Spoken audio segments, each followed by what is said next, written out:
اعوذ باللہ من الشیطان الرجیم بسم اللہ الرحمن الرحیم اللہم صلی علی محمد و آل محمد وعجل فرجہم اجمعین۔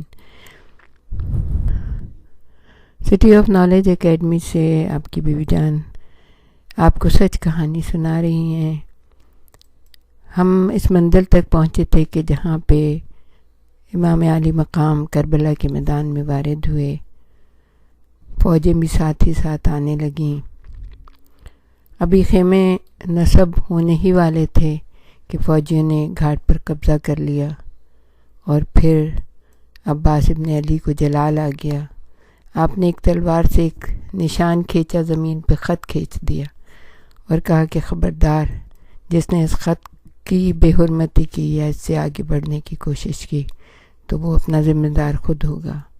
لوگ ڈر رہے تھے، اتنی ساری فوجیں ایک جوان کے آگے بے بس نظر آ رہی تھیں۔ زینب بنت علی خیمہ نصب ہونے کے انتظار میں ابھی تک محمل میں بیٹھی تھیں، پریشان ہو گئیں۔ بولیں، بھائی خدا را کچھ کیجیے، یہ کیا اندھیر ہے، کہیں خون خرابہ نہ ہو جائے، خدا را ان لڑکوں کو منع کیجیے۔ امام علی مقام جلدی سے اٹھے، بھائی کو روکا۔ عباس، جانی برادر، ہمارا مسئلہ امن ہے، ہم یہاں پناہ لینے آئے ہیں، کسی سے جھگڑا مول لینا مقصود نہیں ہے۔ عباس ابن علی جو سر سے پیر تک لرز رہے تھے کہا، آقا، ان ملونوں سے امن اور سلامتی کا رشتہ؟ ہم حق پر ہیں آقا، مگر ہمیں خون بہانے کا حق نہیں ہے۔ عباس، یہ ہمارے نانا کی امت ہیں، ان پر پہل کرنا حرام ہے۔ جانے بھی تو عباس، یہ احمق ہیں، تم شیر خدا کے فرزند ہو جو رحم کرم کا مجسمہ تھے، تمہارا ان کا کوئی مقابلہ نہیں ہے۔ عباس بولے، آقا، نہر سے دور خیمہ زن ہوئے تو بیکار میں زحمت ہوگی۔ امام علی مقام نے ارشاد فرمایا، ہم ٹھہرے غریب الوطن، ہمارے لیے ترائی اور جنگل ایک ہی بات ہے، خدا ہر جگہ موجود ہے، زور زبردستی ہمارا شیوا نہیں ہے۔ رسول پاک کی پاک روح کا صدقہ جانے دو عباس، واللہ اس وقت تمہیں غصے میں دیکھ کر بابا کا جلال یاد آ رہا ہے۔ امام علی مقام گروگویر لہجے میں بھائی کو سمجھانے لگے۔ عباس سر جھکائے غصے پر قابو پانے کی کوشش کرتے رہے۔ چہرے پر ایک رنگ آتا تھا، ایک رنگ جاتا تھا۔ ماہ بنی ہاشم غم و غصے کی گھٹاؤں کے باوجود جگمگا رہا تھا۔ واللہ تمہاری نجابت اور خاندانی شان کے سامنے معاذ اللہ ان احمقوں کی بساطی کیا ہے؟ تم چاہو تو صد سکندری کے برقچے اڑا دو، یہ تمہارے ہم پلہ نہیں ہیں۔ بھائی، شیر اور لومڑی کا مقابلہ ہی کیا ہے، بس ہماری خواہش یہی ہے کہ تم دریا کا کنارہ چھوڑ دو۔ ان بدبختوں کی دیدہ دلیری پر اپنا جی میلا نہ کرو۔ عباس کو صرف امام علی مقام کی میٹھی زبان نے خاموش کر دیا۔ نظر اٹھا کر مولا کی طرف دیکھا، لرزنے لگے، ادب سے سر جھکا دیا اور بے اختیار آنکھوں سے آنسو بہنے لگے۔ امام علی مقام نے جان سے پیارے بھائی کو ایک بچے کی طرح پیار کر کے گلے لگا لیا۔ عباس، ایسا بھی غصہ کیا ہے، تم نے اپنے اوپر قابو نہیں، یا خدا تم کس بری طرح لرز رہے ہو اور آنکھوں میں آنسو ہیں؟ کیا بات ہے، ہماری باتیں شاخ گزری؟ ہرگز نہیں آقا، آپ کا حکم میرے لیے حکم الہی سے کم نہیں ہے۔ عباس بھائی کے قدموں پر جھک گئے۔ دیکھو عباس، تم نے جس غریب کو ڈانٹ بتائی ہے یہ کیسا نیم مڑتا ہو رہا ہے۔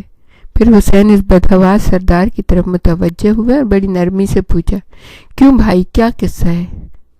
یا حسین ابن علی، آپ سے کوئی بات پوشیدہ نہیں ہے، فوجی احکامات ہیں، اگر بال برابر بھی فرق ہوا تو ہمارا پورا دستہ عذاب میں مبتلا ہو جائے گا۔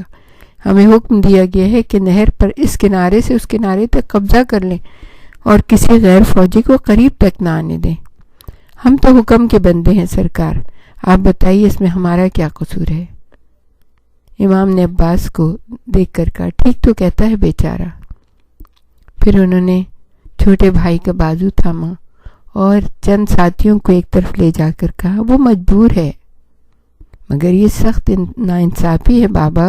علی اکبر کو بھی تاؤ آ رہا تھا، اگر ہم دب گئے تو شیطان اور شیر ہو جائیں گے، ہمارے ساتھ بال بچے ہیں، پانی سے دور تکلیف ہوگی۔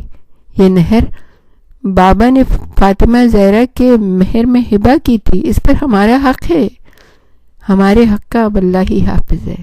ویسے ہی بیٹا یہ نہر سب انسانوں کے آرام کے لیے، پانی افراد سے ملے تو پھر کیا حرج ہے؟ پانی سے تو دنیا کا کاروبار چلتا ہے نا، ہم اس پر اپنا حق کیوں کر جما سکتے ہیں؟ امام علی مقام نے نرمی سے کہا، لیکن اگر ہم ان پر اچانک حملہ کر دیں تو ان کا آسانی سے صفایا کر سکتے ہیں، کمک آنے سے پہلے ہمارا نہر پر قبضہ ہو جائے گا۔ ان مٹھی بھر سپاہیوں کی ہمارے سامنے حقیقت ہی کیا ہے؟ کوئی اور بولا۔ امام علی مقام تھوڑی دیر سر جھکائے سنتے رہے، سوچتے رہے، پھر فکر اور غم سے بوجھل آنکھیں اٹھائیں، آس پاس کھڑے جوشیلے نوجوانوں کو دیکھا، بردبار ساتھیوں کے تمتمائے ہوئے چہرے دیکھے اور پھر کہا، ہمارا فیصلہ ہے کہ نہر کا ساحل چھوڑ دیا جائے اور فوجی حدود کی پابندی کو تسلیم کر کے خیمے نصب کیے جائیں، اس کے سوا کوئی چارہ نہیں۔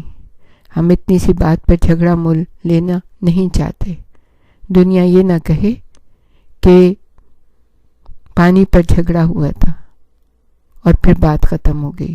میرے بچوں اور میرے معزز دوستوں، میرے ساتھیوں، تم دیکھ رہے ہو قدم قدم پر ہمارے صبر کا امتحان لیا جا رہا ہے، چھیڑا جا رہا ہے، اکسایا جا رہا ہے، ہمارے راستے میں جال بچھائے جا رہے ہیں، پہلے حر کی گستاخی اور پھر ایک معمولی سردار کی زیادتی۔ واقعی یہ باتیں ہم سب کے لیے ناقابل برداشت ہیں، ہمارے نوجوانوں کے خون کھول رہے ہیں، بزرگوں کے صبر کا پیمانہ چھلک رہا ہے۔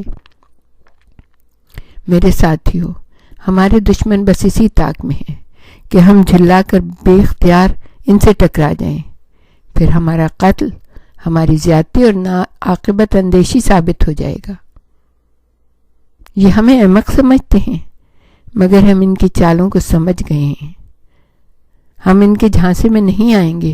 قتل حسین ہوگا، اسے کسی حادثے یا بھول چوک کی آڑ میں نہیں چھپایا جائے گا۔ معزز دوستوں اور میرے پیارے ساتھیوں، میرے بچوں، میری منزل موت ہے، یقینی موت۔ اب بھی وقت ہے، میرے ساتھ قتل ہونے سے بچنا چاہتے ہو تو مجھے چھوڑ کر خدا را کسی طرف نکل جاؤ، یہ لوگ تمہارے جانے سے خوش ہوں گے، قطعی مزاحمت نہ کریں گے۔ جا امام، یہ آپ نے کیسے کہہ دیا؟ آپ کے ساتھ پائی ہوئی موت 1000 سالہ زندگی سے افضل ہوگی۔ اگر آپ ہمیں نیزوں سے بھی بھگائیں گے تب بھی ہم آپ کے قدموں میں دم توڑ دیں گے، مگر آپ سے جدا نہ ہوں گے۔ دوستوں اور ساتھیوں نے جوش سے کہا۔ عباس قدموں پر گر پڑے، معاف کیجیے آقا، میں بڑا ادھورا سا انسان ہوں، میری قوت برداشت جواب دینے لگتی ہے، میں آپ کی بلندیوں کو نہیں چھپاتا، مگر آج آپ کے قدموں کی قسم کھا کر کہتا ہوں کہ اگر عباس کے جسم کے ٹکڑے بھی اڑا دیے جائیں تو وہ منہ سے اف نہ کرے گا۔ مولا نے بھائی کو پیار سے اٹھا کے سینے سے لگا کے کہا، تم ہی نہیں، خود ہم بھی اکثر محسوس کرتے ہیں کہ اب ہماری قوت برداشت جواب دے جائے گی، مگر ہم اپنے نفس کو کچل دیتے ہیں، یہ نفس کشی ہی تو ہمارا ورثہ ہے۔ بس میرے دلیر بچوں، اتنا یاد رکھنا، ہم پہلا وار ہرگز کسی صورت میں نہیں کریں گے۔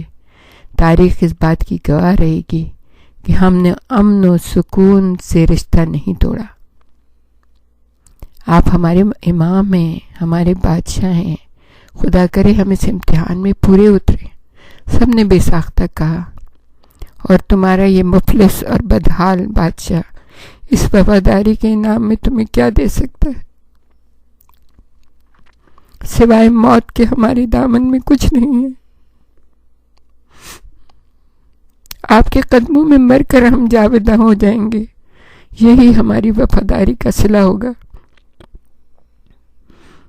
قاسم نے جھجکتے ہوئے آگے بڑھ کر پوچھا، چچا جان، اگر آپ مفلس اور بدحال ہیں تو یہ شہنشاہ آپ کے آگے دستے سوال کیوں پھیلا رہے ہیں؟ انہیں آپ کی کیا ضرورت ہے؟ تم ٹھیک کہتے ہو قاسم، ہم دنیا کے امیر ترین انسان ہیں، ہم امیر ترین بادشاہ ہیں کہ ہمیں خدا نے تم جیسے بیٹے اور غمخوار دیے ہیں۔ ہماری ریاست کا کوئی ٹھکانہ نہیں ہے۔ یہ بزرگ یہ نوجوانوں سے زیادہ جوشیلے اور منچلے ہیں، یہ نوجوان جو بزرگوں سے زیادہ بردبار اور باشعور ہیں۔ ہمارے پاس وہ سب کچھ ہے جس کی ایک فاتح کو ضرورت ہوتی ہے، اس لیے بادشاہ ہمارے آگے ہاتھ پھیلانے پر مجبور ہیں۔ ان کے دوست کرائے کے ہیں، ہماری فوج سے کوئی مائی کا لال جیت ہی نہیں سکتا۔ نہر سے 500 قدم ہٹ کر ایک مناسب مقام پر خیمے نصب کر دیے گئے۔ نہر سے دور خیمہ لگنے پر بچوں کے دل اداس ہو گئے، ساری خوشی خاک میں مل گئی۔ ایک نیا مثالی شہر بسانے کے خواب ریزہ ریزہ ہو گئے۔ ہم کہیں گے مولا وہ مثالی شہر اس وقت تو نہ بس سکا، لیکن آج وہ مثالی شہر پوری آب و تاب کے ساتھ دنیا والوں کی آنکھوں کے سامنے جگمگا رہا ہے۔ وہ سونے کا گنبد، وہ مینار آج بھی 1400 سال پہلے گزری ہوئی ایک مختصر سی فوج، ایک مختصر سے خاندان کی کہانی سنا رہے ہیں۔ وہ بتا رہے ہیں کہ دیکھو حق ہمیشہ زندہ رہتا ہے، باطل کتنا ہی بلند کیوں نہ ہو جائے ہمیشہ پست ہے، اللہ کا نام سب سے بڑا ہے۔ سبحان اللہ والحمد للہ ولا الہ الا اللہ واللہ اکبر۔ ربنا تقبل منا انک انت السمیع العلیم وتب علینا انک انت التواب الرحیم۔ وآخر دعوانا ان الحمد للہ رب العالمین۔